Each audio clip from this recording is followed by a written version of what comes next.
Estimados amigos, estamos ante una nueva edición de su programa Plataforma Democrática para discutir los asuntos más importantes acaecidos en la última semana y lo que se prevé para la siguiente. En esta oportunidad no nos acompaña Juan Cheput, que por razones de fuerza mayor no estará presente en el programa, pero sí contamos con la grata visita o la presencia de Víctor Andrés García Belaúnde, al cual saludo, para llevar adelante el desarrollo de esta nueva edición de Plataforma Democrática. Quiero recordarles a todos ustedes que este es un programa que se transmite por el canal BHTV de Cable Más y se retransmite por las redes sociales de la Coordinadora Republicana y el portal La Veja. Muy buenos, ¿cómo estás, Víctor Andrés? Vitocho, la coyuntura nacional no es pródiga en nuevos elementos, sin embargo, todavía sigue teniendo repercusión. Hay un eco sostenido por parte de este informe de la Comisión Interamericana que tiene muchos aspectos, ¿ah? No solamente la calificación de masacres, lo ocurrió en el Perú, en la represión a los actos subversivos, sino también, por ejemplo, decisiones por parte de la Comisión donde insta u ordena al Congreso a no hacer reformas legales ni constitucionales que afecten al Poder Judicial, que afecten al Jurado Nacional de Elecciones, como si la Comisión se pusiera por encima de un órgano soberano que no está sujeto a mandato imperativo, como tú sabes bien, como es el Congreso, y en consecuencia, pues, le diga lo que tiene o no tiene que hacer. Si mañana el Congreso, como órgano que representa la soberanía nacional, está en capacidad de hacer cualquier tipo de reforma, cualquier tipo de cambio. Todo lo puede. Si puede cambiar la Constitución y los que están en el Perú encabezando esa tesis de una nueva Constitución con el apoyo de mucha gente que estará seguramente sonriendo ante esto en el seno de la Comisión Interamericana, entonces, ¿cómo no poder cambiar algunos aspectos, algunas instituciones, sus competencias? Ahora bien, si el Congreso se excediera en alguna de ellas, siempre está el Tribunal Constitucional al cual pueden recurrir los agraviados, los que se sienten afectados, y plantear una demanda de inconstitucionalidad. Y ahí se resuelve el problema. O sea que tampoco el Congreso está por encima de un régimen de principios constitucionales conforme a la democracia y el Estado de Derecho. Pero, en fin, sorprende que, por ejemplo, en este aspecto, la Comisión tiene un tono mandatorio sobre el Congreso de la República, ni más ni menos, ¿no? Para hablar de ese y otros temas. Entonces yo creo que ese es un tema que podríamos conversar. Tú has sido congresista, tú sabes perfectamente que el Congreso decide, discute y finalmente vota determinadas disposiciones que son leyes o reformas constitucionales, leyes de reforma, que tienen un impacto profundo en la estructura política del país. Eso es parte de su tarea. En consecuencia, no parece muy dable, muy lógico ni legítimo que una instancia del exterior, así sea la Comisión Interamericana, considere que el Congreso no debe llevar adelante ninguna reforma de esta naturaleza. ¿Qué te parece, Vitocho, este planteamiento que está en el texto del informe que estamos comentando? En realidad, Ángel, ante todo, saludo muy cordial a los presentes y a los ausentes. Sí. En realidad, yo creo que el informe, ya lo hemos hablado antes, se ha excedido en sus objetivos y en sus metas, ¿no? Hay que recordar que esto surge en los años 50, exactamente, creo que fue en agosto del 59. Sí, exactamente. Cuando los cancilleres, principalmente del Perú y de Colombia, hacen este tipo de planteamiento de crear esta Comisión Interamericana de Derechos Humanos, ¿no? Este comité o esta comisión, ¿no? Sí. Y el canciller peruano de aquella época era nada menos que Raúl Porras Barnechea. Exactamente. Nadie puede decir que era de izquierda. Nadie No. puede decir que era de izquierda. Y el canciller colombiano era un hombre que también tenía fama de conservador en Colombia. Nada menos que Julio César Turbay Ayala, Así que es. fue luego presidente de los años 80 de Colombia. Era muy conocido porque usaba una corbata Corbata Michi. Mitchell. Así Sí, es. me acuerdo. Bueno, y luego se crea la comisión. Y el primer presidente es nada menos que Rómulo Gallegos de Venezuela, que Claro. tampoco puede ser acusado de hombre de izquierda. Además, Entonces, gran escritor, por supuesto, reputado un gran escritor escritor, venezolano, claro. claro, un gran escritor, Rómulo Gallegos. Entonces, estamos hablando entonces de que el origen de todo esto es un poco cuidar los derechos de las personas de estados en conflicto. Y esto se hizo en los años 59 o 60, porque había muchos movimientos en el Caribe. Hay que recordar, en La República Revolución Cubana. Dominicana, la República, y después la Revolución Cubana, pues por supuesto que sí. En República Dominicana pues ya había caído Arben. Trujillo, había Bosch, Juan Bosch era candidato, un hombre muy revolucionario, etcétera, que llegó a ser presidente por poco tiempo, pero hizo una revolución, varias revoluciones ahí. Entonces, y bueno, y Cuba pues lo de Sierra Maestra, Batista y el triunfo de la revolución, para cuidar un poco a los derechos de estas personas que se levantaban contra dictaduras, ¿no? Contra dictaduras, sí, claro. El caso de República Dominicana, Trujillo, y el caso de Cuba, Batista. Entonces, ese es el origen de esto. Claro, ahora, en estos organismos internacionales, pues, esos se crean, se confirman un año, 10 años después, y el 78 ya se conforma y empiezan a trabajar. Pero el origen, en todos estos organismos internacionales, los estados aportan. En estos organismos internacionales hay una rotación de países. Por ejemplo, en las Naciones Unidas, el secretario general digamos, representa un continente, ¿no? ¿Por qué Pérez de Cuellar fue secretario general de la ONU? Porque le tocaba a América Latina. Ya había Sí, sido 2 veces un europeo, había sido un asiático Yután, había sido un sueco, había sido Kurt Waldheim, austriaco, había habido 2 europeos ya. Carl Entonces vino pues, Hamilton. ya Hamilton, así es que murió en un accidente de aviación. Un accidente de avión, sí. Bueno, entonces con todos estos le tocaba a América Latina y estaba Pérez de Cuellar con el canciller de Panamá, Illescas creo que se pedía, y bueno, Pérez de Cuellar tenía más peso, pues, ¿no? Había estado en casa, había trabajado allí y Perú era más importante que Panamá. Bueno, y luego después viene pues Boutros Ghali, viene pues un africano, etcétera, etcétera, etcétera, ¿no? Entonces se reparten, y eso sucede también en la OEA, también sucede en la OEA, y por lo tanto también sucede en los organismos que dependen de la OEA. En este caso, la comisión también es elegido por los gobiernos. O sea, hemos visto cómo el gobierno peruano propone a fulana de tal para tal cargo. En época pasada se propuso a Diego García Sayán para tal cargo. El Perú lo propone. El Perú propone. Entonces, ¿quién propone? El gobierno del Perú en ese momento propone a la persona que le es afín. Entonces no son pues jueces imparciales o estudiosos o académicos imparciales. Son gente que representa un gobierno y una tendencia del gobierno en aquel entonces. Entonces, ¿qué pasa? En esta comisión que ha venido al Perú, ha venido una notaria, que es una notaria de Jamaica. uh, el notariado en el mundo anglosajón es totalmente diferente al notariado en el mundo latino. En el mundo latino hay toda una carrera, una preparación, una oposición, etc. En el mundo anglosajón, el notario es cualquiera. Bueno, no cualquiera, pero digamos es mucho más fácil ser notario. Puede ser cualquier notario, inclusive no tienes que ser por qué ser abogado. Entonces, hay una formación inicial muy diferente entre un notario del mundo latino y un notario anglosajón, del mundo anglosajón.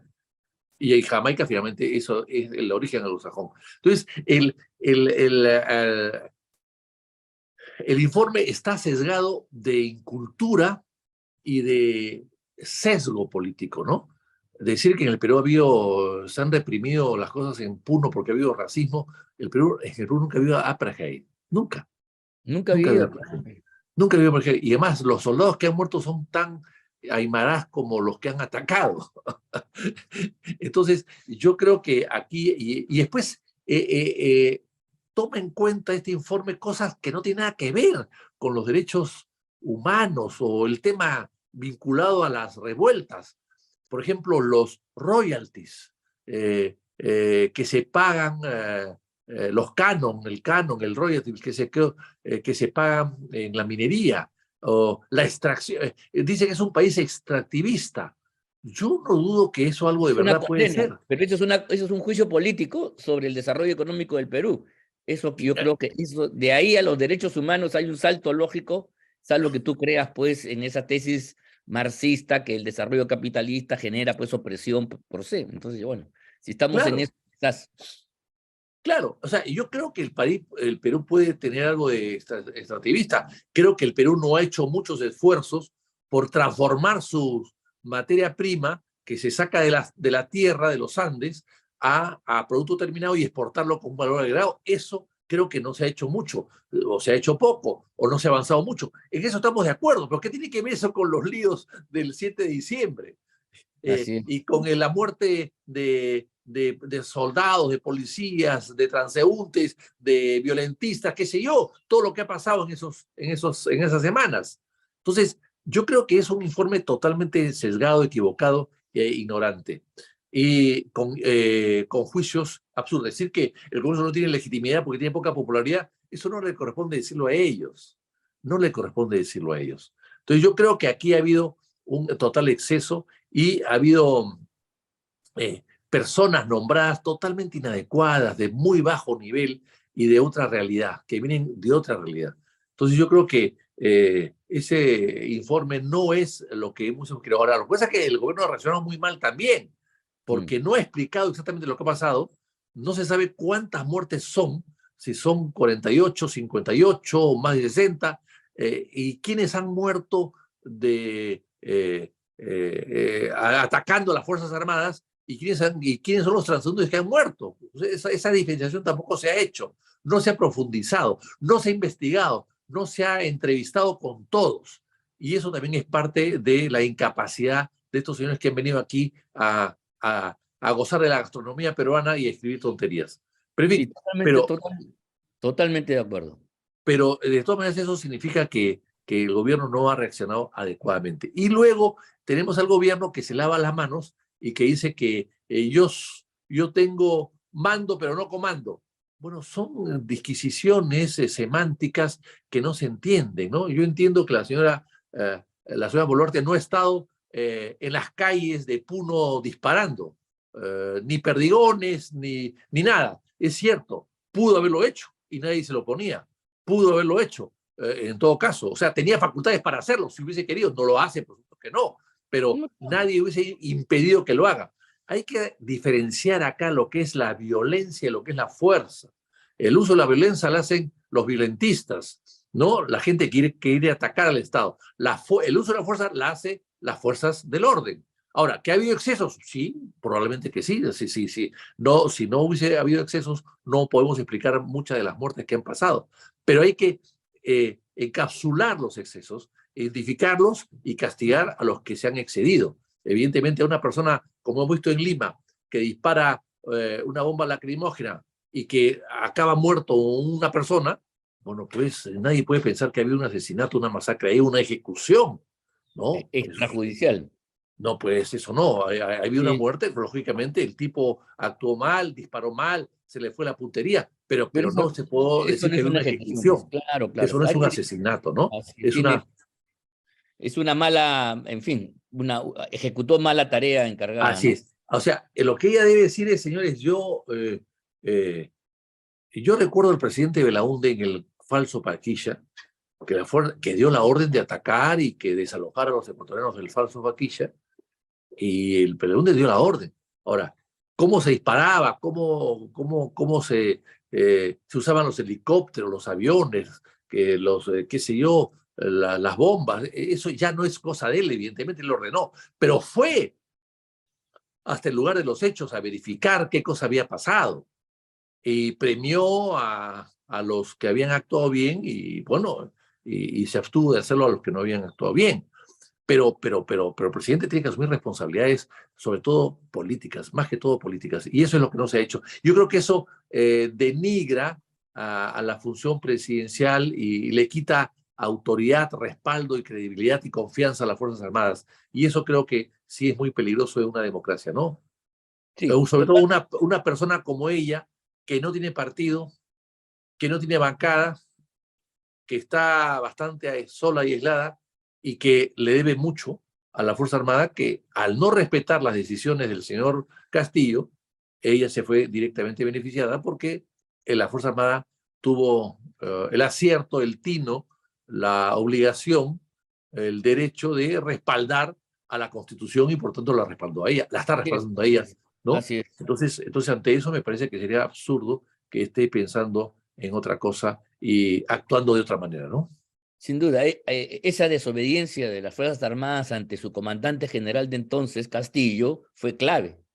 Esa es una medida democrática porque ahí el alto mando evaluó su subordinación ante el presidente y jefe de Estado frente a lo que dice la Constitución y aplicó el artículo constitucional que dice que nadie debe obediencia a un régimen, a un gobierno usurpador, que el señor Castillo justamente al intentar disolver el Parlamento y otras instituciones del Estado, en la forma que lo hizo, estaba pues rompiendo el orden constitucional.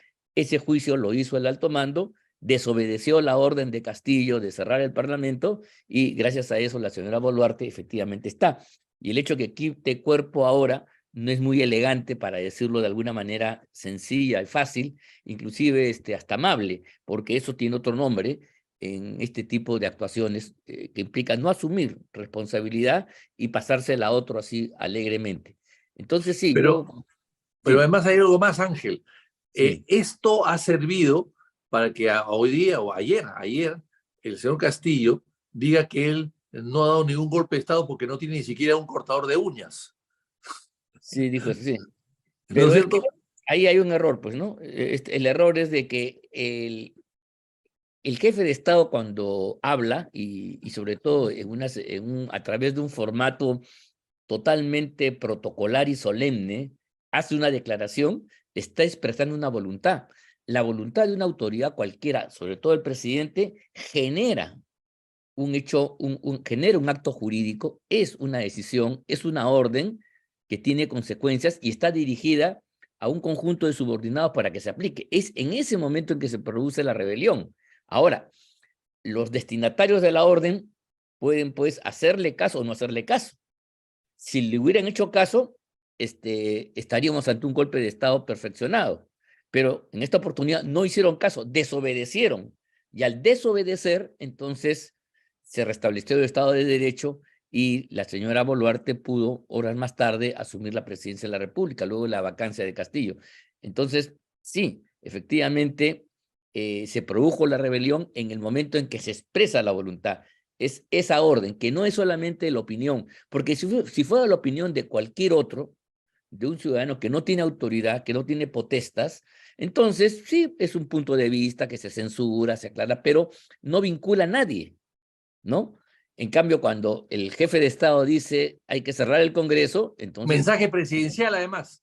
además, a través de todo el formato, con banda y con toda la solemnidad, a través de la red oficial del Estado, por favor, creo que seríamos tontos si negáramos la evidencia, ¿no? Yo quería cambiar de tema, mi querido Vitocho, y plantearte la complacencia del Jurado Nacional de Elecciones, por ejemplo, para resolver problemas como de lo de tu partido, Acción Popular, frente al APRA, el PPC, cada vez que hay un conflicto se vuelven estrictos, hacen gala de todo tipo de exquisiteces, ¿no? Con el objetivo claro de bloquear el proceso de inscripción de partidos. Pero sin embargo, a Lagarto Vizcarra nos hemos enterado que lo han pasado por aguas tibias y peor aún, a sabiendas de que está bien habilitado por el Congreso, porque eso fue una noticia pública, no ha habido ningún reparo por parte de las instituciones electorales para decir, señor, usted está inhabilitado y usted no puede estar pues entre la lista de firmantes, no puede ser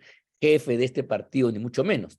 ¿Qué te parece esa conducta de los amigos del Jurado Nacional de Elecciones y el sistema electoral peruano en su conjunto? Que la Comisión Interamericana no quiere que se lo toque ni con el pétalo de una rosa.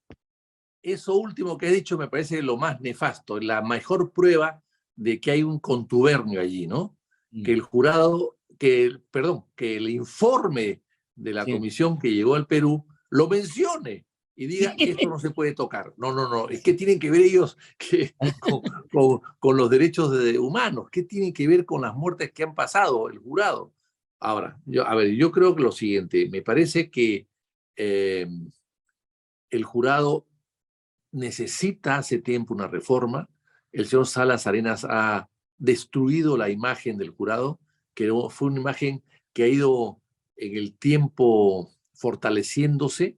Hay que recordar que en el año 62, a partir del 62, el jurado tuvo un cambio, una transformación, y nadie dudó de sus resultados prácticamente hasta la reelección de Fujimori el año 2000, pero eso se corrigió rápidamente después con las elecciones siguientes, y que se ha puesto en duda su imparcialidad a raíz de las últimas elecciones, cuyas actas no han querido ser mostradas por el propio jurado. Eso es lo peor de todo, sí.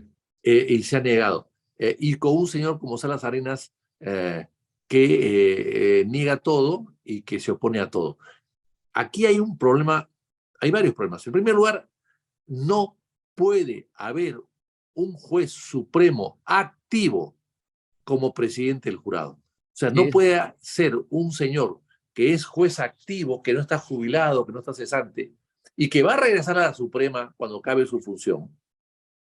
No puede ser parte del Poder Judicial y parte del Jurado Nacional de Elecciones, que son, se supone, dos poderes que deben tener suficiente independencia uno del otro. Entonces, ahí hay un punto, me parece fatal. Lo que había antes es que un vocal supremo cesante o jubilado, nombrado por la Suprema, iba al jurado y presidía el jurado. Eso es lo que se hacía antes. Y se hacía también con los fiscales. Hay que recordar que un fiscal suplente fue presidente del jurado mucho tiempo, un hombre muy respetable que se llamaba Eleodoro Romero Romaño. Así es. No, eran personalidades, ¿ah? Tu padre claro, fue también ex magistrado, llegó a ser presidente del jurado. O sea, eran personas que tenían trayectoria y en consecuencia nadie ponía en duda, y menos en esa etapa de su vida, entrar pues a cuchipambas, cubileteos y negociados, como sí sucede con aquellos que están que hacen de su carrera judicial la estadía del jurado, ¿no? Ese es el Pero claro, ahora estos señores que son presidentes de un jurado que fácticamente, por decirlo de alguna manera, es un poder del Estado, ¿no? Es un poder del Estado, vaya a regresar al otro poder, al Poder Judicial, y se reincorpora luego a ser vocal de una sala. No, pues.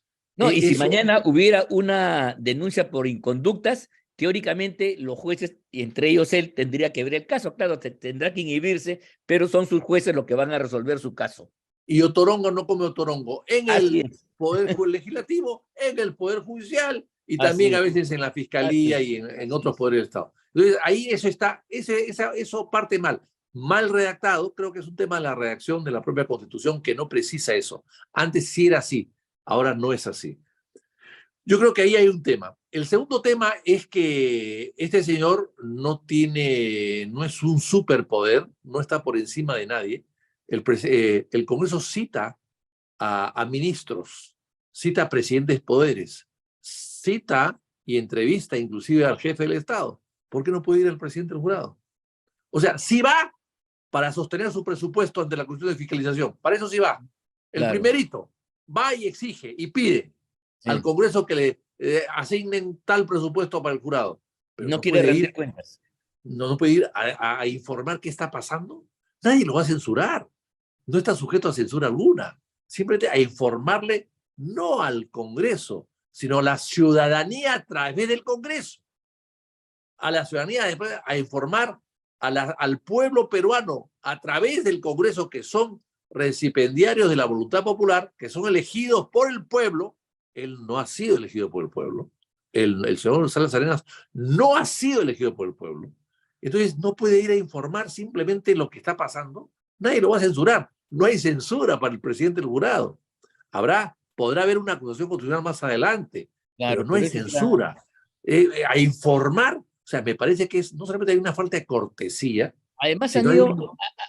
además ha ido la presidenta ¿cómo se llama? Ha ido la presidenta del Poder Judicial, del cual es miembro del colegiado, ha ido la presidenta la fiscal de la Nación, ha ido la gente del Tribunal Constitucional cuando los han llamado, y este sujeto no quiere ir.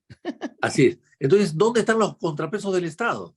O sea, él está por encima de todo el mundo, él está por encima de los fiscales, de los vocales, de los jueces, de los ministros, el primer ministro, presidente de la República, que inclusive declara ante el Congreso, y él está por encima de todo. Me parece nefasto.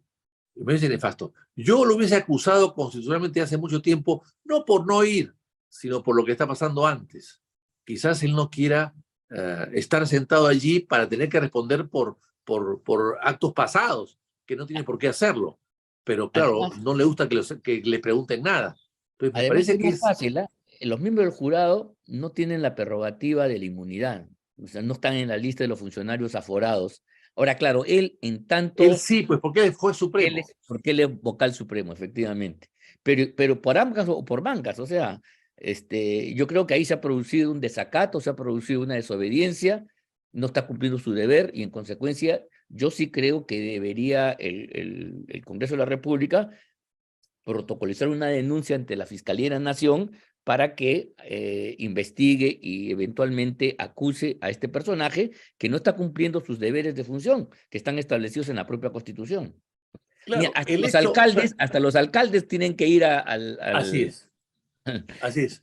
Es ¿te das decir, cuenta? Van al alcaldes, Congreso. gobernadores que son elegidos por votación popular, que Pues se van. supone que sea en democracia la elección que más se debe apreciar, porque viene del pueblo, directamente del pueblo, y no este que viene a dedo, que no quiere ir a explicarle al país lo que está pasando. Me parece que está faltando a sus obligaciones y faltando a, a mejor dicho, está evitando o corriéndose de una fiscalización de sus actividades. Eso me parece nefasto. Entonces él no cree en la democracia. Un hombre que no cree en la democracia no puede ser presidente del jurado, ¿no?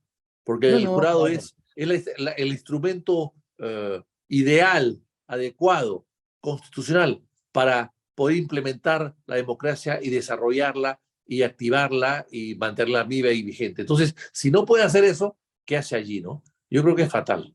Hay Creo que un es fatal. principio, es totalmente de acuerdo, hay un principio que ningún funcionario, por más alto que sea, ni el presidente de la República puede estar exento de los controles de constitucionalidad, de los controles políticos que hace el Congreso, etcétera, etcétera. Eso es el ABC en cualquier estado democrático del mundo, pero acá no se está cumpliendo y revela entonces que hay cosas que se están ahí escondiendo y no Ocultando. se quieren ventilar, efectivamente.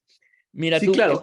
El sí, Congreso, finalmente, Ángel, el Congreso es el primer poder del Estado, lo decía González Vigil hace 150 años, no porque tenga mucho poder en sí, sino porque representa al pueblo y porque además puede censurar a ministros, sacar a presidentes, etcétera. Por eso es el primer poder del Estado, por ese tipo de funciones y de representación, nada más que por eso.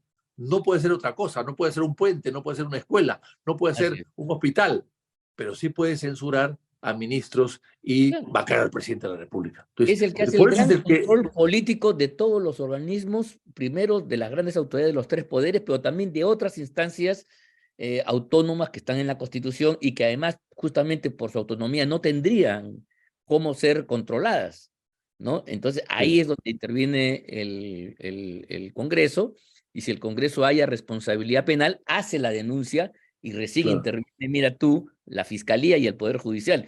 La Fiscalía en muchos casos no puede hacerlo directamente, sino tiene que pasar por el puente del Congreso, el llamado antejuicio, para que se le levante el fuero a así este es, personaje que tiene esta protección, ¿no? así es, de acuerdo. Bueno, Creo que es así, es el tema del jurado que en el fondo no cree en los contrapesos de la democracia, no cree en los contrapesos de la propia Constitución y no quiere ir simplemente a informar. Nadie lo está censurando por nada, a informar. El que no y quiere la informar reforma, es porque cree que la información que puede dar es peligrosa para él mismo, ¿no? y la reforma, mi estimado Vitocho, que tú has planteado de que ya no sea pues un miembro del Pleno de la Corte, sino un vocal jubilado, sería un atentado a los derechos fundamentales, no sé de quién, pero así lo dice ni más ni menos que el documento de Marras de la Comisión Interamericana de Derechos Humanos. Mira Así lo que es. en eso estamos. Bueno, hemos llegado, estimados amigos, al final de este programa. Les quiero agradecer a todos ustedes su vista y seguimiento y nos comprometemos a estar ya esta vez con Juan Cheput, todos completos, en una próxima edición de este programa la siguiente semana. Muy agradecido nuevamente y nos despedimos hasta la próxima. Hasta luego.